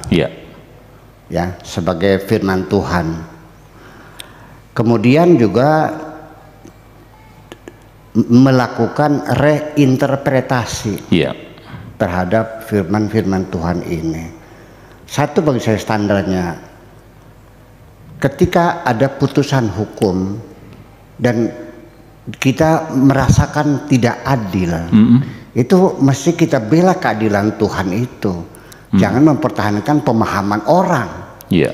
Nggak mungkin dong Tuhan tidak adil. Nah, jadi artinya reinterpretasi ini kenapa? Karena banyak Al-Quran yang diabaikan. Ketika orang mencari satu solusi, itu langsung kepada kajian-kajian fikih yang sudah diolah oleh peradaban umat Islam pada waktu itu. Tidak pada sumber yang otentik firman Tuhannya. Nah, kenapa demikian diabaikan? Saya tidak ngarang. Ini Al-Quran sendiri menyatakan inna qaumi ittakhadhu hadzal qur'ana mahjura. Nabi Muhammad mengatakan bahwa umatku telah meninggalkan Al-Quran. Seperti apa ditinggalkannya? Mari kita buktikan. An-Nisa ini setelah dia 37 tadi 34 tadi kan ada lanjutannya, wa in khiftum shiqaqa bainihima fad'u hakaman min ahliya wa hakaman min ahli. Apabila dikhawatirkan terjadi perpecahan antara suami istri itu, maka hendaklah panggil juri dari pihak laki-laki dan juri dari pihak perempuan. Jadi kasepuhannya siapa? Tokohnya dari pihak laki-laki, tokoh dari perempuan. Di situ disidangkan keluarga. Ya. Jadi tidak langsung ke pengadilan. Dan pengadilan harus minta mana rekomendasi dari kesepakatan keluarga besar. Betul. Kayaknya kan diabaikan, tidak ada. Silakan nanya. Petunjuknya ada, tapi tidak dipakai kan? Coba ada nggak proses pengadilan? Hakim yang mana hasil rapat keluarga, nggak ada kan? Nggak ada. Berarti kan diabaikan. Ini kan jelas gitu. Ini sejujurnya. Kemudian lagi, saya katakan bahwa perceraian bagi dalam agama Islam itu bukan hukuman tapi edukasi, sehingga ada masa transisi untuk merenung kembali sampai 3 kali. Kalaupun masih ada kembali bisa, asal ada tahallul dulu, artinya dikawinkan dengan supaya dia mencoba dulu dengan laki yang lain baru kembali lagi. Jadi artinya, dan dalam kasus sejarah hukum Islam itu tidak pernah satu mazhab pun yang mengangkat perceraian ke pengadilan. Kenapa? Itu masalahnya personal. Kenapa? Karena kasus pengadilan ini nantinya akan menimbulkan perpecahan dan akhirnya dendam dan tidak bisa rujuk nantinya. Itu satu. Yuk kita lihat lagi bagaimana Al-Quran diabaikan. Sholat saja di sini pakai speaker keras-keras, Bismillahirrahmanirrahim, seperti Tuhan ini budek gitu, katanya nggak dengar gitu kan. Ya, dalam Al-Qur'annya bukan seperti itu. Wala tajhar bi sholatika wala tukhafit biha wabtaghi baina dzalika sabila. Kalau sholat jangan terlalu keras, jangan terlalu pelan, yang sedang. Mereka keras-keras kok, betul nggak? Yeah. Kita puasa, Al-Qur'annya berbunyinya ya ayyuhalladzina amanu kutiba alaikumus siyam, yang diberikan siam. Tapi Anda niatnya gimana? Nawaitu sauma, disuruhnya siam, oh saum, ya beda dong saum dengan siam tuh. Jadi banyak sekali yang diabaikan. Ini sebentar lagi bulan puasa. Di fikih takjil, lebih cepat kita berbuka, lebih besar pahalanya. Jadi ini kolak udah di mulut nih. Nunggu Allah cup masuk, itu lebih hebat. Dari mana? Ini fikih. Di Al-Qur'annya wa aqimus siyama ilal laili, sempurnakanlah puasa sampai malam, sampai betul-betul gelap baru berbuka. Kok dari mana mereka? Saya nggak tahu. Jadi sudah lama seperti ini proses bahwa Al-Quran diabaikan semacam itu. Jadi itu jawabannya. Tapi mudah-mudahan ini didengar oleh Kementerian Agama ya, mudah-mudahan. Jadi perceraian itu tidak langsung ketok palu saja, tapi ada rekomendasi dari rapat keluarga, kesepakatan. Karena bagaimanapun menyangkut anak-anak, menyangkut harta gunung dan sebagainya. Saya kira begitu. Terima kasih. Baik, terima kasih. Demikian Buya menjelaskan tentang bagaimana reinterpretasi Al-Quran dan juga Al-Quran menjadi satu hal yang harus progresif dalam kehidupan kita. Saya merasa senang karena hari ini ternyata Prof. Han sudah bergabung dengan kita dari Undip Semarang. Beliau adalah psikolog. Dan Assalamualaikum Pak Han. Waalaikumsalam warahmatullahi wabarakatuh Pak Afkar. Baik. Ini nampaknya karena keterbatasan waktu, jadi segalanya harus terbatas begitu. Dan hari ini Pak Han kita diskusi dengan Dr. Aisyah Dahlan tentang temanya laki-laki pelindung wanita. Silakan Pak Han. Tinjauan neuroscience. Iya, tinjauan dari neuroscience. Silakan Pak Han. Baik Pak Afkar, salam hormat dan sayang untuk Buya dan semua tim Wamima TV. Termasuk pembicara kita hari ini, Dr. Aisyah, salam kenal dan semoga semua teman-teman di virtual yang lain dalam keadaan sehat ya. Sayang sekali waktunya dibatasi ya, jadi banyak sekali di kepala saya. Enggak dibatasi, enggak dibatasi. Oh, kata Buya nggak dibatasi katanya. Sampai maghrib. Oh gitu ya. Ya wis. Ya. Paham beli. Terima kasih Pak Afkar sudah melonggar ya. Ya, semestinya ada beberapa tinjauan yang bisa, ini topik yang menarik, ada beberapa tinjauan yang ingin saya kedepankan. Pertama tentang wanita. secara psikologis dulu, nanti saya ke filsafat dan kemudian ke neuroscience-nya. Di psikologi itu, khususnya aliran ketidaksadaran yang namanya psikoanalisis, ada dunia tidak sadar. Di bawahnya lagi ada yang paling dalam, dunia yang super tidak sadar. Nah, semakin ke dalam itu dia tetap komunikasi ke kita, tapi dia keluar dalam simbol-simbol. Kadang-kadang dia muncul dalam simbol-simbol peradaban. Coba lihat di Yunani sana, mitologinya, mitos-mitosnya itu keluar dari ketidaksadaran kolektif masyarakatnya, dan ketika mereka menyebut bumi, mereka tidak menyebutnya bapak bumi, tapi ibu bumi, dibunyikan Gaia, Terra Mater. Jadi ibu ini, bumi ini ibu kita. Dan kemudian di Indonesia pun seperti itu, ibu pertiwi. Ya. Jadi wanita itu mendapat tempat spesial dalam kehidupan. Jadi saya sendiri pecinta wanita dan penyanjung wanita. Mereka itu penikmat wanita juga. Ya. Itu yang pertama. Sekarang saya masuk ke neuroscience. Ini memang disiplin yang lagi sangat menggila ya dalam dunia kemanusiaan. Dia masuk ke semua, kerjasama dengan fisika, terutama melahirkan alat-alat yang memungkinkan kita mendeteksi apa yang terjadi di otak, khususnya fisika atom. Dengan kerjasama seperti itu, kita punya alat yang namanya MRI, Magnetic Resonance Imaging, dan yang kedua itu fMRI, Functional Magnetic Resonance Imaging. Dua alat ini bisa membuat citra otak manusia, karena alat yang ditemukan oleh fisikawan inilah memungkinkan orang-orang di psikologi dan medis bisa melihat apa yang terjadi pada otak yang lagi kasmaran, apa yang terjadi pada otak yang lagi marah, apa yang terjadi pada otak yang lagi cemburu. Mereka sudah punya pemetaannya semua.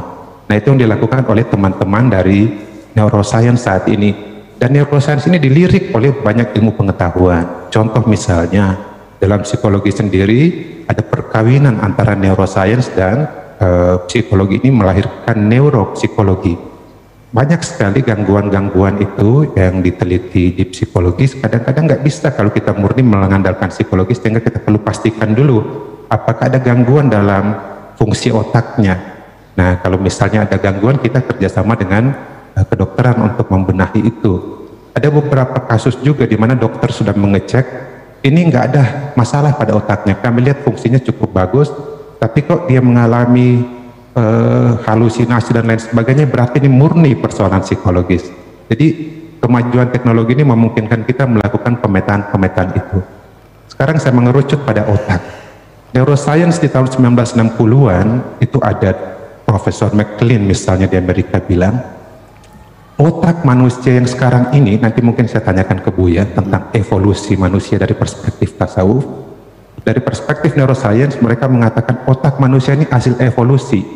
Sehingga dalam otak itu ada istilah otak triun. Ada tiga bagian otak yang nggak bisa dipisahkan. Bagian pertama yang disebut otak reptilian. Yang kedua otak mamalian. Otak reptilian ini penting untuk kita survive. Penting sekali untuk melangsungkan kegiatan hidup seperti pernafasan seperti ini, itu diatur oleh otak yang level rendah itu. Karena bentuknya mirip dengan otak reptil.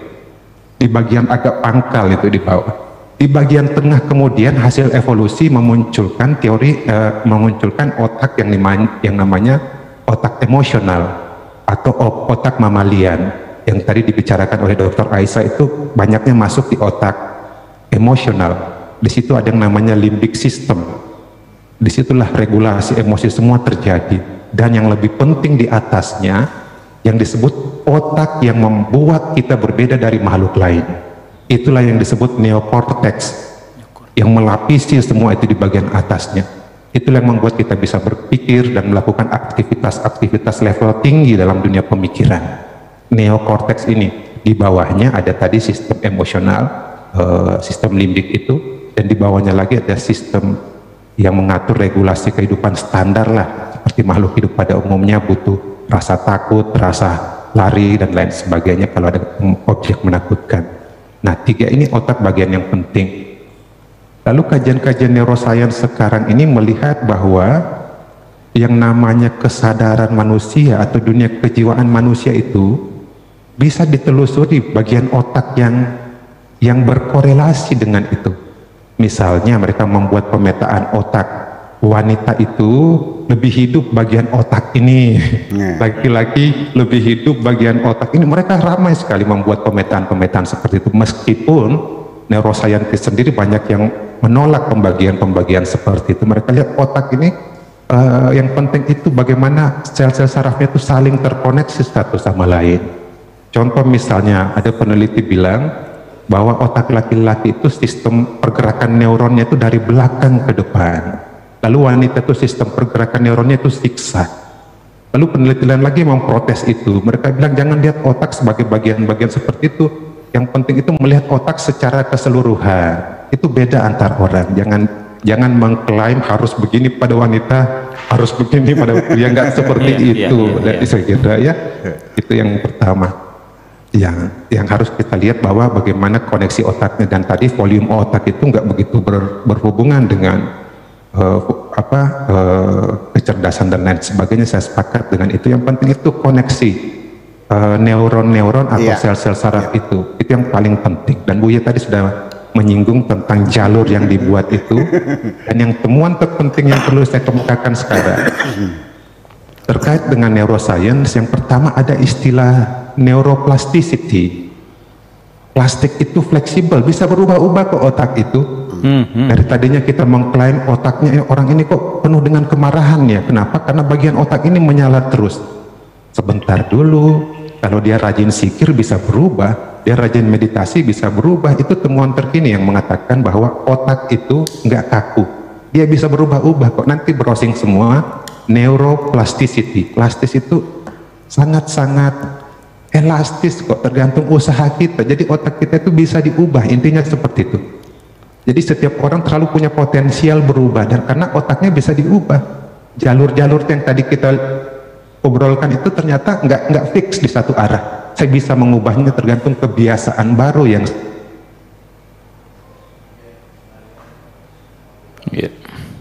gangguan sinyal. Ya, nampaknya. Ya, tunggu sebentar. Kedua ada yang disebut. Ya. Yang kedua ada yang disebut neuron mirror, neuron cermin. Ini ditemukan oleh satu neuroscientist yang namanya Ramachandran. Dia bilang ternyata ketika saya lihat Pak Afkar di depan saya lagi ngamuk-ngamuk, berarti ada bagian otaknya sedang melakukan pembakaran. Bersamaan dengan pengamatan saya itu, bagian otak yang sama pada orang yang mengamati orang yang marah juga sedang menyala. Nah, hati-hati dengan orang di sekitar kita berarti. Ya. Jadi bisa terjadi imitasi oleh neuron saya ketika menyaksikan neuron orang lain sedang bekerja. Ini namanya temuan di dunia neuroscience, ini namanya neuron cermin. Jadi saya itu bercermin pada orang-orang. Merefleksi. Ya, betul Bu ya, merefleksi. Nah, itu mungkin yang penting kita kemukakan di sini. Kalau kita dikelilingi wanita pecinta, saya pikir meskipun saya pria, sisi cinta saya itu hidup kok, yakin lah, yakin. Luar biasa. Wanita-wanita di sekitar saya penyayang semua, dan itu direkam oleh neuron saya jadi penyayang, meskipun dulunya saya pemarah ya, bisa saja begitu, kenapa enggak. Nah ini tadi psikologinya sudah, neuroscience-nya seperti itu. Saya sekarang loncat ke filsafatnya. Jadi filsafat sekarang ikut-ikutan Bu ya. Muncul filsafat yang namanya filsafat body and mind, pikiran dan badan, atau dalam istilah lainnya filsafat kesadaran. Filsafat ini seringkali mengkritik para neuroscience. Mereka membagi dua cara berpikir. Yang pertama cara berpikir garis keras, yang kedua cara berpikir garis lunak. Nah, saya mulai dengan cara berpikir garis lunak. Cara berpikir garis lunak ya kayak tadi itu, mengatakan bahwa ketika wanita itu seperti ini otaknya, pria ini seperti ini otaknya, seperti itu garis lunak. Tapi mereka seringkali babak belur ketika ketemu yang garis keras. Yang garis keras itu bilang begini, nggak bisa seperti itu. Setiap orang itu punya subjektivitas. Anda bisa melihat di alat itu bagian otak yang marah itu, misalnya di sistem limbiknya itu terangsang, lalu ada bagian otak yang marah. Nah, kita bisa mengatakan bahwa otak ini pada manusia aktif ketika marah. Itu pernyataan general sekali. Iya. Ketika dia sedang merasa disayangi, bagian otak seperti ini tuh nyala pada manusia. Itu juga definisi general tentang otak. Coba tanyakan ke dia, seperti apa marahnya kan beda, seperti apa cintanya kan beda, Iya. seperti apa sayangnya kan beda. Nah ini, jadi dua ini sedang konflik Bu ya dalam dunia filsafat sekarang ini. Saya kira itu nanti Pak Afkan mengingatkan waktu lagi. Siap. Ya, terima kasih. Terima kasih Prof. Han untuk beberapa hal yang disampaikan. Ini sebenarnya tertariknya adalah fokus kepada neuroscience. Nampaknya saya lihat Ibu Dokter udah senyum-senyum aja nih, ingin segera merespon apa yang disampaikan oleh Pak Han. Silakan Bu Dokter. Baik, terima kasih Prof. Han, salam kenal. Saya kalau disuruh respon saya langsung bilang setuju. Ya, jadi kan paparan sore hari ini kan itu puzzle-puzzle kita rangkai ya, sehingga Masya Allah ternyata memang luar biasa ya, otak saja bisa ditinjau dari berbagai segi. Itu kalau saya sih ngelihatnya, ya Allah, otak aja yang cuma 1,5 kilo itu tinjauannya banyak. Itu tentu berarti kita harusnya bertambah keimanan pada Allah, ya Allah. Apalagi nanti bicara jantung, bicara paru, bicara lever dan sebagainya ya. Nah, jadi bahwa tadi yang disampaikan oleh Prof. Hans bahwa tadi ada tiga ya, limbic system, mammalia brains dan neocortex ya, itu betul seperti itu dan memang yang terasa seperti itu ya. Adapun kalau sekarang kita membahas ya, terutama saya misalnya membahas ini dengan secara populer atau secara sederhana, terutama buat ibu-ibu ya, supaya kita tuh sadar kalau kita punya otak. Itu kalau saya ya. Karena kalau kita tidak ceritakan tentang bahwa di otak itu ada program seperti ini ya. Karena tadi di peta atau dilihat dari functional MRI dan sebagainya, ya kita suka ngawang-ngawang kan kalau ngomong gitu ya. Tapi kalau mulai pendekatan pelan-pelan, oh kayak gitu di otak. Makanya diharapkan kita ada proses oh gitu. Nah, kalimat oh gitu ya, enlightenment ini, pencerahan ini buat kita ibu-ibu ya, terutama ya saya mewakili ibu-ibu, itu yang langsung rasanya menambah level emosi kita menuju acceptance gitu. Oh, gitu. Jadi nerima gitu ya. Ya menerima ya. Walaupun bukan pengkotak-kotakan, karena nanti interaksi otak itu nanti belum lagi interaksi emosi dengan watak. Ya, emosi dengan bakat, emosi dengan inner child, emosi dengan ya. Jadi ini betul-betul harus holistik dilihatnya ya. Makanya saya bahagia sekali, senang banget hari ini bisa juga memberikan puzzle kecil di dalam rangkaian-rangkaian pendekatan-pendekatan ini gitu ya.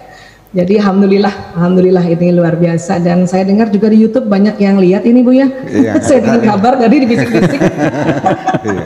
Oke. Ya, baik, terima kasih. Mungkin itu. Iya, baik. Selanjutnya ke Buya. Ini masih saya tentang ingin ya, saya kan tidak menjawab, tidak merespon, cuma catatan kaki aja Pak. Iya. Tadi Ibu Dokter Aisyah Dahlan mengatakan bahwa laki-laki ototnya lebih kuat, lebih perkasa, lebih ini. Ya memang iya betul. Akan tetapi itu kan bisa dimodifikasi melalui exercise. Ya. Umpamanya seorang perempuan dilatih boxen, ya, sampai dia ahli boxen atau silat gitu. Pak Afkar tidak dilatih. Ketika berkelahi mana yang menang kira-kira? yang dilatih. Itu artinya bahwa edukasi ini luar biasa sekali pokoknya. Kemudian juga ada hal yang perlu kita katakan lagi, bahwa ini semuanya bisa diedukasi, bisa dilakukan exercise, otak juga sama, otot juga sama. Tetapi juga kita mesti tahu bahwa kita mengenal brainwashing. Ternyata bukan hanya mencuci otak, menata ulang pemikiran, tetapi juga ada internal brainwashing, bahwa neuron-neuron yang rusak itu sendiri kan terjadi puluhan juta yang rusak tiap hari, itu dicuci sendiri dalam otak itu sendiri, internal brainwashing. Nah, ketika sel-sel yang rusak itu akan mati, dia melakukan copy paste dengan sel yang baru, sehingga ingatan kita tidak hilang kok. Betul. Ya, yang semacam itu. Nah, makanya kembali menjawab misalkan, apakah ada evolusi otak? Betul. Iya. Ya, saya meyakini Adam itu bukan makhluk yang pertama, tapi makhluk yang punya intelektualitas yang tertinggi pada zamannya.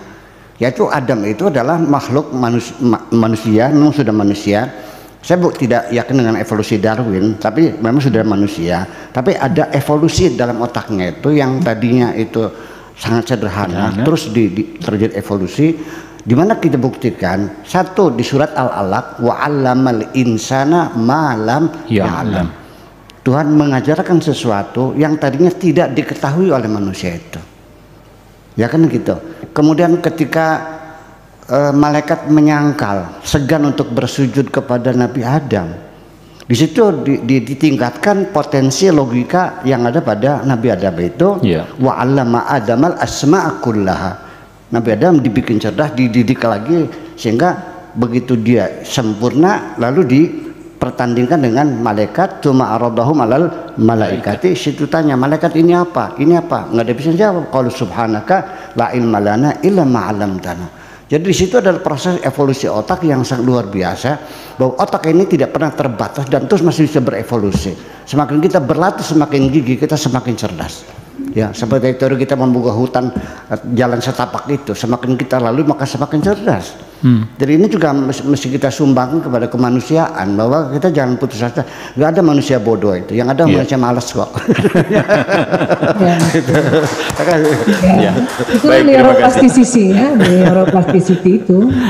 Makanya juga di dalam teori-teori teknik hipnoterapi ya, bahwa dengan kemampuan neuroplasticity tadi ya, kelenturannya itu makanya bisa kita program ulang tadi, atau istilah Bu ya, dilatih karena dia akan, karena banyak banget ini 100 miliar ini kalau disambung-sambungin ini nggak cukup katanya ya, yang ada beberapa yang mengatakan sampai umur 100 tahun pun kita koneksikan otak aja itu nggak habis-habis, itu baru nggak ada 50%-nya.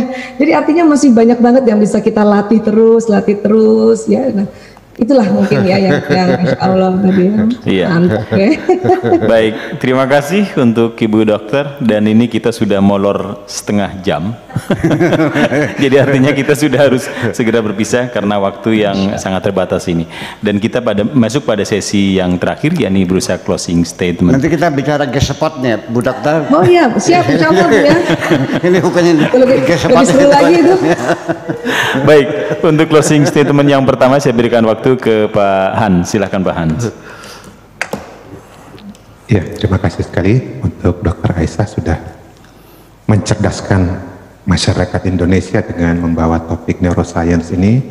Tinggal di sesi-sesi berikutnya kita perdalam, karena memang ini bagus untuk memperkaya pemahaman ilmiah kita bareng-bareng. Terus ya, mungkin kapan-kapan seperti yang disampaikan Buya tadi, bicara tentang seksualitas itu kadang-kadang menarik juga ya. G-spot tadi penting untuk kita lihat kebenarannya, betulkah ada, terus dan lain sebagainya kita diskusikan seperti ini. Jadi kita saling bertukar pengalaman satu sama lain sehingga terbentuk pemahaman lebih dalam tentang itu. Masyarakat nggak hanya menerima begitu saja, nggak take for granted, tapi pikir gitu ya. Baik, terima kasih Pak Dokter sudah dilibatkan. Terima kasih. Terima kasih untuk Prof. Han dalam statement atau closing statementnya. Dan kemudian saya berikan waktu untuk closing statement ke Ibu Maria Ulfa. Silakan untuk closing statement, Ibu Maria Ulfa. Halo, Ibu Hajah Maria. Silakan closing statement. Saya pendek saja, saya menyampaikan terima kasih dan penghargaan yang setinggi-tingginya untuk majelis ngaji virtualnya, ini sangat bermakna dan alhamdulillah saya bisa belajar pada forum ini. Terima kasih, sangat bermanfaat Bu ya. Jadi ini juga salam kenal dengan Pak Dr. Han, dan juga saya kenal juga dengan Bu Aisyah dan juga dengan kawan-kawan semua di majelis ini. Terima kasih banyak Bu ya. Mohon maaf kalau ada hal yang berkenan. Sama-sama. Selalu dalam bimbingan Bu ya. Amin. Terima kasih untuk Ibu Maria.